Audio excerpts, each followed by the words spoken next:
Hello everyone, my name is Art and welcome back to another SH Figuarts review. In today's video, we're going to be taking a look at Spider-Ham and SpiderMan Noir from Spider-Man Across the Spider-Verse. Technically, they're from Into the Spider-Verse, but they are in the marketing for Across the Spider-Verse.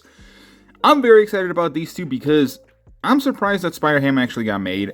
But it actually makes a lot of sense because he was a major player in the first movie. Well, a major side character, kind of. So, without further ado, let's take this guy out and these guys out and see how they look.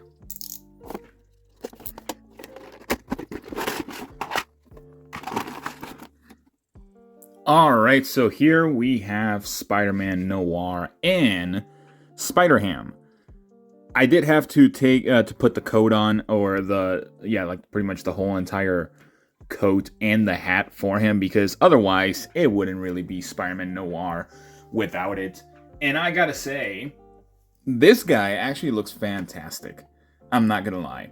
So, this guy is pretty tall. Just to let you know, this like the SH Figuarts line for Spider-Verse figures are really tall.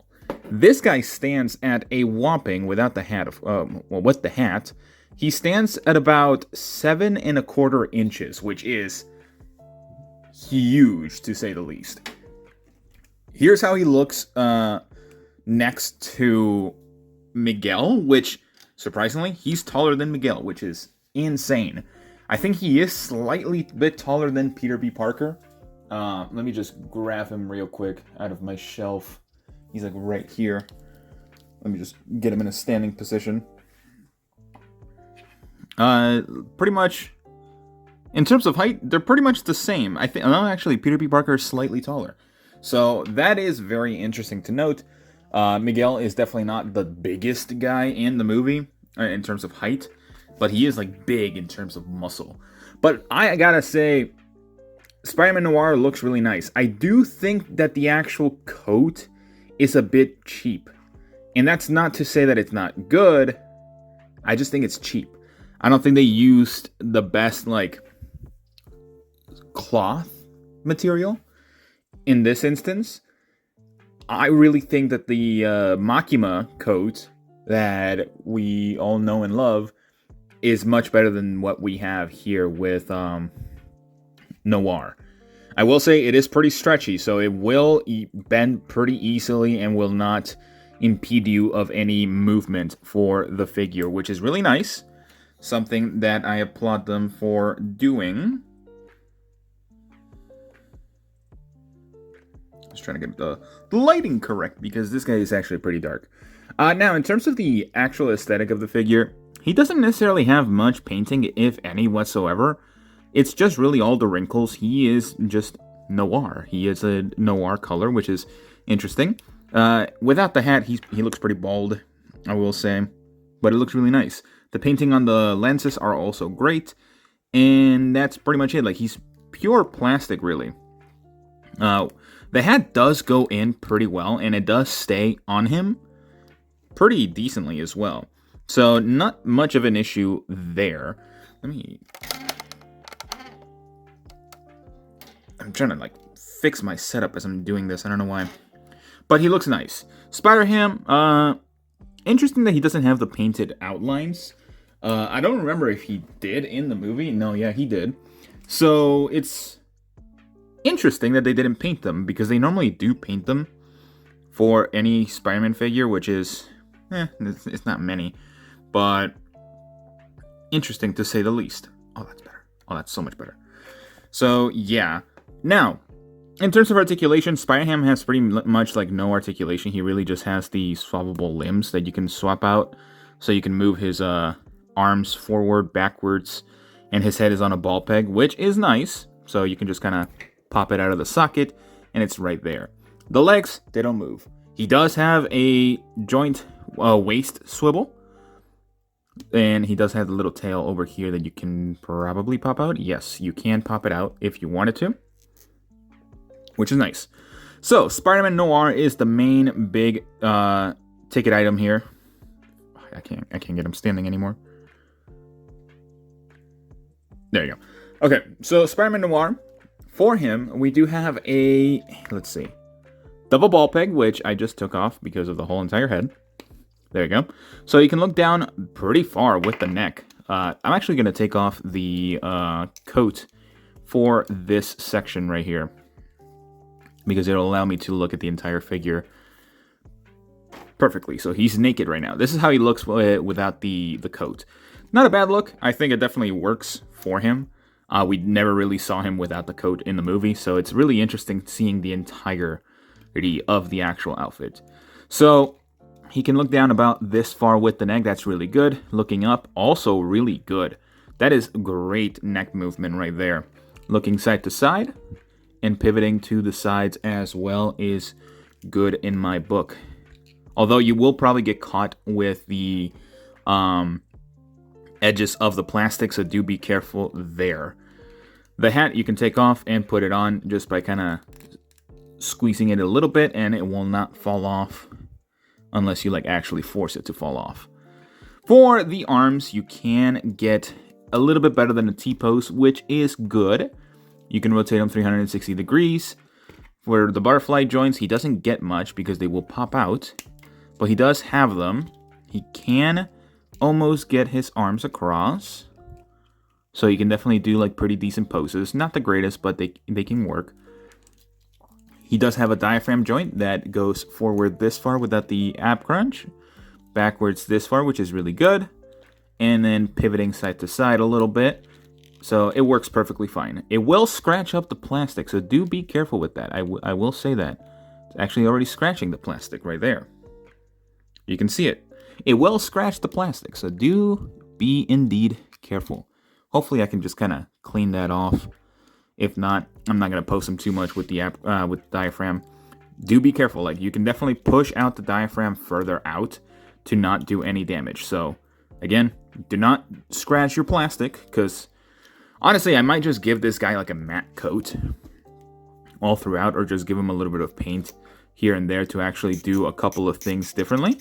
So for the ab crunch itself, it is one of the ugly ones that they use for some reason for these Spider-Man figures. It does go forward pretty decently. Backwards, it goes nowhere, which is like, I don't get it. This is what they use. So they have the peg right here at the very top, or the very front of the actual pelvis section. Or, yeah, the pelvis section. And then they have the peg hole right here, right at the belly, which is not how you're supposed to do things realistically. How did this go up? I don't remember how this went. I really don't. Damn it. Oh, yep, there we go. Never mind. I'll figure it out. And then putting it back together is not that hard. You can just make sure that the ball joint lines up and everything, if it allows me to. Come on. There we go. So it works well. I forgot to say he does have a wrist hinge, but bicep swivel, double jointed elbow. That works and looks really good. I don't understand why they can't do more of these. Like, look how good that looks. That looks very seamless.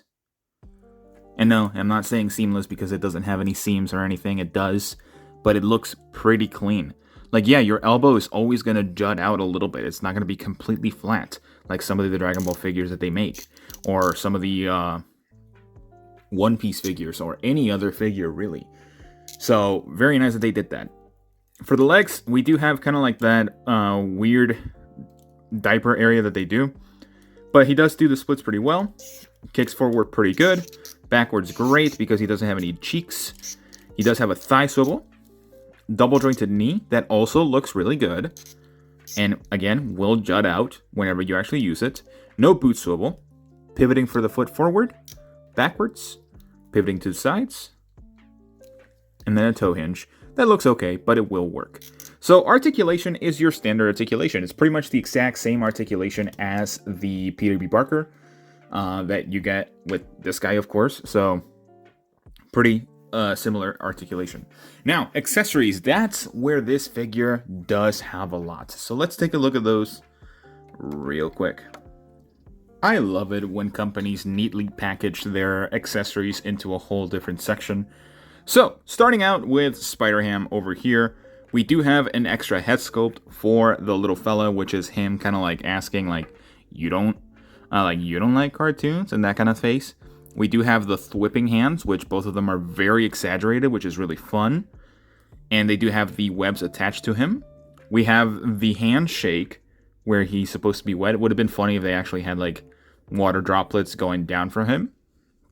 The extremely post section for him, and you do have to reattach the pigtail right there. We have a holder for him, so like a little base for him to be held by his regular posing, and then one for his more dynamic pose. We do have a little peg here to also hold what I'm guessing is going to be one of the arms. So this little arm is going to hold him probably holding the mallet, which we do have two different arms for that. So we have the right arm with the stick and the left arm with the stick and the giant mallet right here. Very nicely painted. That's like the only thing that they painted here, which is kind of funny. Now, Noir, we are missing an accessory here because this man is packing heat. He has a holster. Unfortunately, you cannot open the holster, and unfortunately, he does not have a gun or weapon.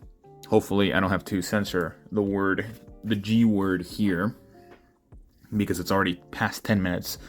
So he does have a holster, which is really nice. And I understand why they didn't include a weapon for him, because he does technically carry one in his show. We are getting a Noir TV show with Nicolas Cage, which is really nice. I'm very much looking forward to that. But I know Sentinel, the company that also recently made a SpiderMan Noir. I don't remember if it was Sentinel or another company. Let me see which one it was. So it was the Sentinel one. I completely forgot that they were the only ones that really had a Spider-Man Noir. I was thinking Mafex, but they don't have one. So they did get away with it by kind of not putting it in their marketing, because I know Japan has like strict laws with action figures using guns, which is honestly pretty based in my opinion. But it is something that is kind of missing here. We do have two fist holding hands for the webs. We do have this web right here that is the long one. Two shooting webs, which one of them is slightly longer than the other one. It's pretty much double the size. Two other holding hands that is kind of like for swinging. We do have... Wait. Where are the matches? Wait, does he come with matches? Wait, huh?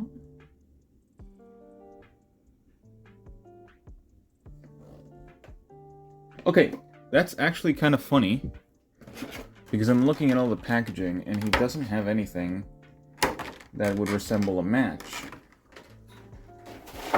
But he does have the hands that hold the matches.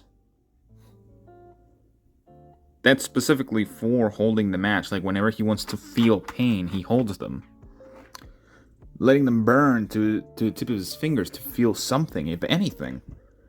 But he doesn't have them. The thwipping hands, of course, and more wall crawling hands as well. So, going into my final thoughts, this pair of figures is actually a really fun set of figures. I definitely do like both of them. I think they definitely are a great addition to the Spider-Verse line. And I'm glad I finally have them. Next month is going to be Miles G. Morales, which is the Prowler. So be on the lookout for that as well. I'm very excited about that figure. But these two figures, I'm going to give them as a set a 9 out of 10. I think the Spider-Verse figures are definitely well worth it, especially if you just want like really good high quality figures, although they are going to be slightly taller than your other figures. This guy is much taller than the Marvel Legends Spider-Man Noir, and those are like true 6-inch scale figures. These are like 7-inch scale, like they are technically 7 inches. So if you're a fan of like McFarlane, which I don't know why you would be. I'm sorry. I just had to get that in there. You can definitely have these figures next to them because they will size pretty well and decently to them. So that's really the only issue of this line, which is why I'm kind of taking a point for that. It's just that the whole line in itself is too big to have with just regular figures, especially if you have like Mafex, which definitely focuses more on like the comic version of the figures. This is not bad at all whatsoever though. So if you are a fan of the figures, and they're pretty much the only ones that are getting all of these figures in good high quality, it's well worth it, I think. But besides that, that's pretty much everything that I have for you guys today. I mean, what do you guys think about these two figures? Do you like them? Do you not like them? I would love to know that in the comments below. But besides that, like and subscribe and all that sort of jazz. And I will see you all in the next one. Bye-bye.